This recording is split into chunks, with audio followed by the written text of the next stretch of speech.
옆집은 10만 원인데 우리 집은 왜 20만 원이죠? 여러분, 이번 달 난방비 고지서 받아보셨어요? 깜짝 놀라셨죠? 같은 아파트, 같은 평수인데 왜 이렇게 차이가 날까요? 놀라운 사실 하나 알려드릴게요. 이건 절약의 문제가 아닙니다. 버튼 하나를 잘못 눌러서 생긴 문제예요. 오늘 제가 알려드릴 내용 하나만 제대로 따라 하셔도 이번 겨울 난방비 절반 가까이 줄일 수 있습니다. 11분만 투자하세요. 수십만 원이 달라집니다. 같은 아파트 1001호하고 1002호, 평수도 똑같고 사는 사람 수도 비슷한데요. 난방비가 2배 차이 난다면 믿으시겠어요? 실제로 있는 일입니다. 작년 겨울 한 아파트 게시판에 올라온 글입니다. 저희는 32평인데 난방비가 23만 원 나왔어요. 그런데 옆집은 12만 원이래요. 뭐가 문제일까요? 댓글이 100개 넘게 달렸습니다. 우리 집도 그래요. 우리는 더 나왔어요. 관리사무소 문제 아닌가요? 여러분, 이게 관리사무소 문제일까요? 아닙니다. 보일러 문제일까요? 그것도 아니에요. 문제는 딱 하나입니다. 보일러 조절기 버튼 하나를 잘못 눌렀기 때문입니다. 대부분의 집이 실내 모드로 되어 있어요. 이게 뭔지 아세요? 방 안 온도를 기준으로 보일러를 돌리는 모드입니다. 언뜻 들으면 좋은 것 같죠? 방이 따뜻해지면 알아서 꺼질 것 같잖아요. 그런데 말입니다. 이게 바로 난방비 폭탄의 시작입니다. 왜 그런지 지금부터 하나씩 풀어드리겠습니다. 자, 실내 모드가 어떻게 작동하는지 아주 쉽게 설명해 드릴게요. 실내 모드는 조절기가 있는 위치의 온도를 댑니다. 대부분 어디 있어요? 거실 벽이죠. 그런데 보일러 열은 어디서 나와요? 바닥에서 나오죠. 여기서 문제가 시작됩니다. 바닥은 뜨거운데 거실 벽에 있는 조절기는 아직 차가워요. 그러면 보일러는 뭐라고 생각할까요? 아직 춥네, 더 돌려야겠다. 계속 돌아갑니다. 드디어 조절기 주변까지 따뜻해졌어요. 보일러가 꺼집니다. 그런데 이미 바닥은 필요 이상으로 뜨거워진 상태예요. 문제는 여기서 끝이 아닙니다.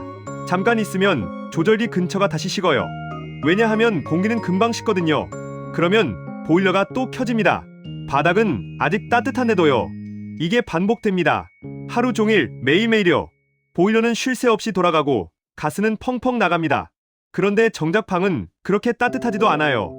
왜냐하면 보일러가 제대로 작동을 못하니까요. 따뜻한데도 계속 돌아가는 이유가 바로 이겁니다. 실내 모드는 공기 온도를 기준으로 하기 때문에 효율이 떨어질 수밖에 없어요. 그럼 어떻게 해야 할까요? 답은 간단합니다. 온돌 모드로 바꾸세요. 온돌 모드는 바닥 온도를 기준으로 합니다. 공기가 아니라 바닥이요.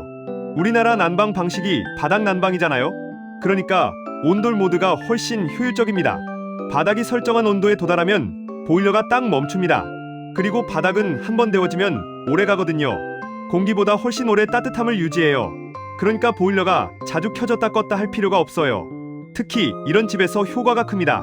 첫째, 오래된 집. 단열이 약한 집일수록 공기는 빨리 식어요. 그런데 바닥은 상대적으로 열을 오래 품고 있습니다. 온돌 모드가 딱이에요. 둘째, 층간 소음 때문에 두꺼운 매트 깐 집. 매트가 열을 잡아줘서 바닥이 더 오래 따뜻합니다. 온돌 모드 쓰면 보일러 덜 돌아가요. 실제로 온돌 모드로 바꾸고 난방비가 절반 가까이 줄었다는 사례가 정말 많아요. 한 어르신은 작년에 27만 원 나오던 게 올해는 15만 원으로 줄었다고 하십니다.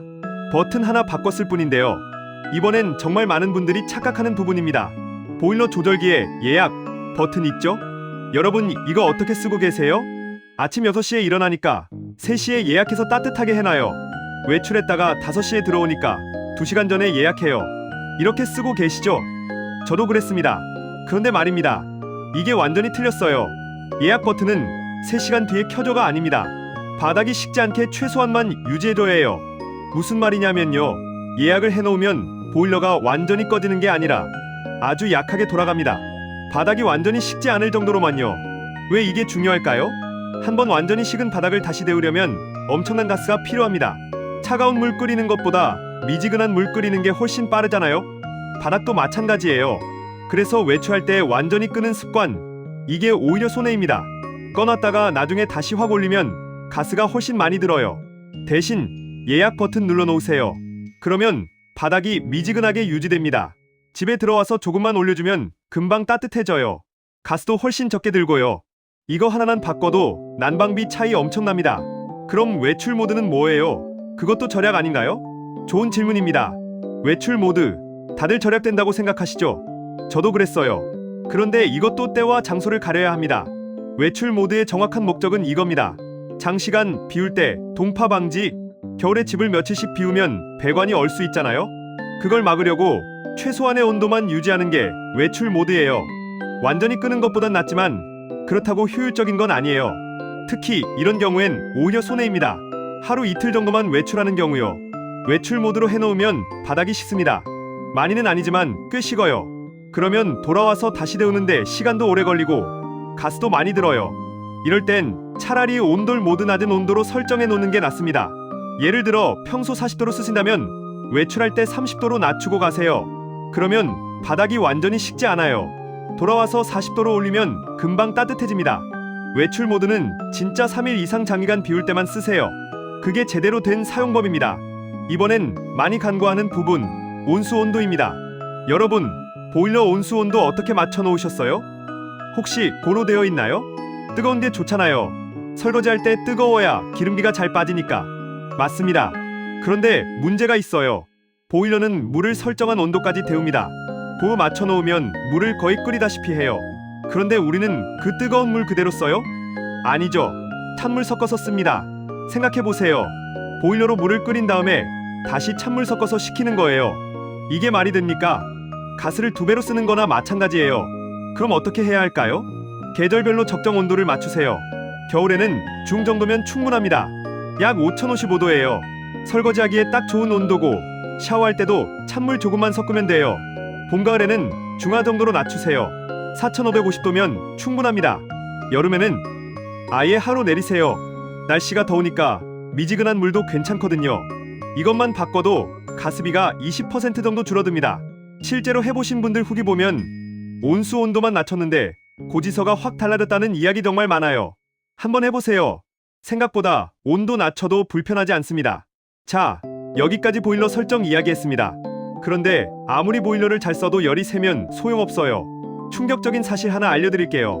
난방비의 40%가 창문으로 날아갑니다. 창문은 집에서 가장 열 손실이 큰 곳이에요. 아무리 보일러 팡팡 돌려도 창문으로 다 새나가면 무슨 소용이에요? 그럼 어떻게 해야 할까요? 창문을 새로 바꿔야 할까요? 아닙니다. 돈 거의 안 들이고 할 수 있어요. 첫째, 뽁뽁이나 단열 필름 붙이세요. 다이소 가면 몇천 원에 팝니다. 창문에 쓱 붙이기만 하면 돼요. 이것만 해도 체감 온도가 23도 올라갑니다. 둘째, 커튼 2겹으로 치세요. 얇은 커튼 하나보단 두꺼운 커튼 또는 2겹 커튼이 훨씬 효과적입니다. 특히 밤에는 꼭 쳐놓으세요. 밤에 열 손실이 제일 크거든요. 셋째, 습도를 유지하세요. 건조하면 체감 온도가 확 떨어집니다.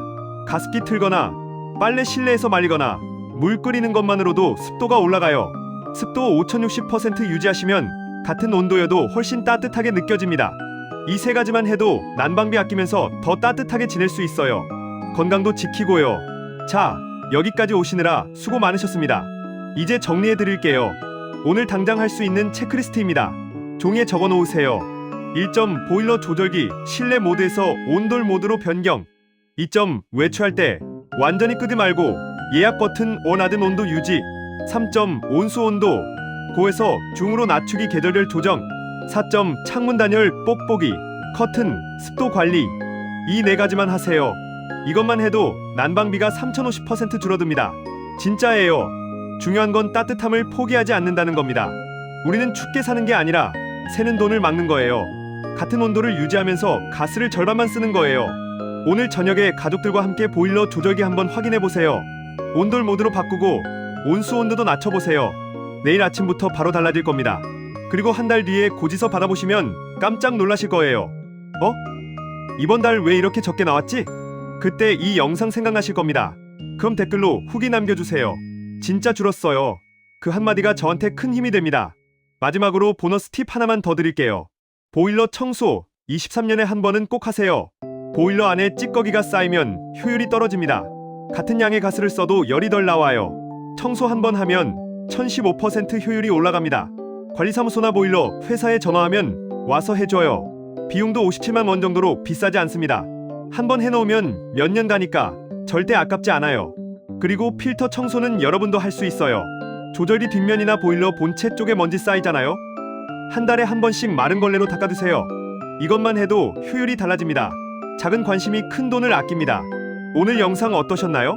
난방비 고민 많으셨죠? 이제 걱정 끝입니다. 오늘 알려드린 방법대로만 하시면 이번 겨울 훨씬 따뜻하고 경제적으로 보내실 수 있어요. 도움이 되셨다면 좋아요 버튼 꾹 눌러주시고요. 구독도 꼭 부탁드립니다. 이런 실생활 정보 계속 가져올게요. 그리고 이 영상 꼭 공유해주세요. 특히 부모님, 이웃 어르신들께 보여드리면 정말 큰 도움이 될 겁니다. 난방비 때문에 고생하시는 분들 많거든요. 댓글로 우리 집도 바꿨어요 후기 남겨주시면 다음 영상 제작에 큰 힘이 됩니다. 그럼 다음 영상에서 또 만나요. 따뜻한 겨울 보내세요. 따뜻함을 포기하지 말고 새는 돈만 막자. 오늘 당장 바꿔야 할 4가지. 1. 실내 모드 온돌 모드. 2. 외출 시 예약 버튼 활용. 3. 온수 온도 고에서 중으로. 4. 창문 단열 강화. 난방비 30%에서 50% 절감 효과를 체험해보세요. 같은 온도 절반의 가습비 줄여봅시다. 좋아요, 구독, 공유 부탁드리겠습니다.